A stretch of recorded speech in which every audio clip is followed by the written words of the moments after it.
here at the Northeast Racers Auction and Trade Show with Ryan Bartlett. We had a nice little moment here before we hit the record button. We'll tell you about that here in just a second. 7th on the 358 Tour this year. Did not win a race, ran weekly at Can Am. But let's talk about what just happened a moment ago. A little 4-year-old and his dad were here checking out the car. You told him to get in there. Man, that smile he had, boy, that was a ear-to-ear smile if I've ever seen one, right? Yeah, it's always great when you get to see the kids getting involved, and you know, they're really eager, and it helps them grow their love of the sport when you can get them up close to personal and stuff like that. Was that you when you were that age? Oh yeah, we grew up, from the time we were born, pretty much going to the track, and any chance you can get, you want to climb behind the wheel. And what did you say? You guys had some mocked up car or something behind somewhere where you and your brother would sit in and pretend you were racing? Yeah, behind the old shop. My dad had just a smashed up chassis or something, so anytime we had free time, we'd go out there and play around with that, act like it was our own. And his dad's Dave Bartlett, by the way, so ran and won a lot of races with the small box. This is the car that Ryan has here, and of course that's a TQ midget. He runs the Indoor Auto Racing Series. How long have you been doing that now?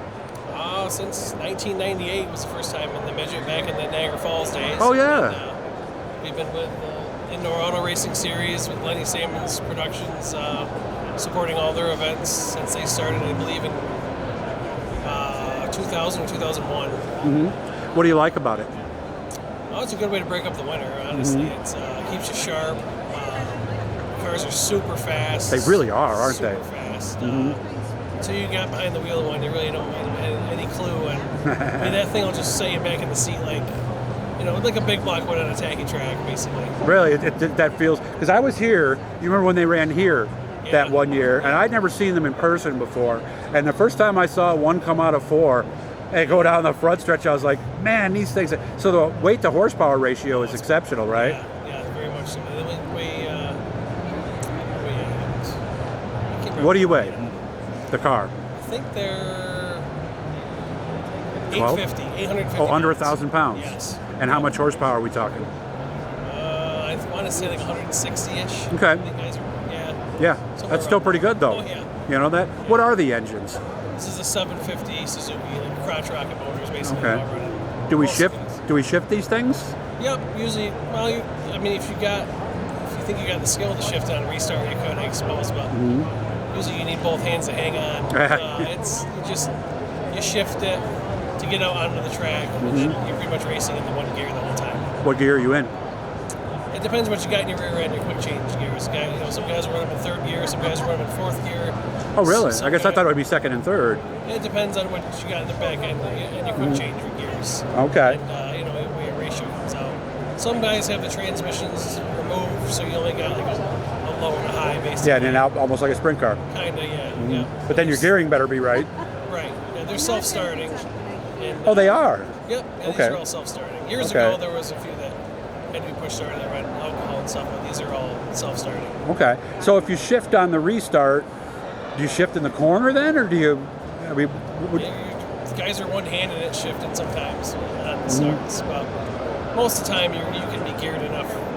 Guys run enough gear now. They're screaming 16,000, 17,000 RPMs. That much? That much. Really? Yeah. Wow. Ours only is about 15,000, but some of them are up. It's crazy. It's not often we talk about 5 digits when it comes to RPM. Double so the RPM of the 358. They're going to be in Allentown January 3rd and 4th, Atlantic City January 31st and February 1st. It's on the board behind. I didn't just pull those out. I'm smart. I know to be where I need to be. It's easy to remember. It's the first weekend usually in January and the last weekend in January. That's true. Yeah. Have we ever thought about doing the one in New Jersey on the dirt? We would need a whole separate car for that. So we only got this one car. Okay. I mean, we've thought of going down to watch and stuff before, but we raced in there before when they had the concrete shows. It was always a great time. And it's, the event they got now with the dirt deal is awesome. Yeah, I've seen the highlights. It looks like a heck of a show. Really cool. How are the modifieds? Good.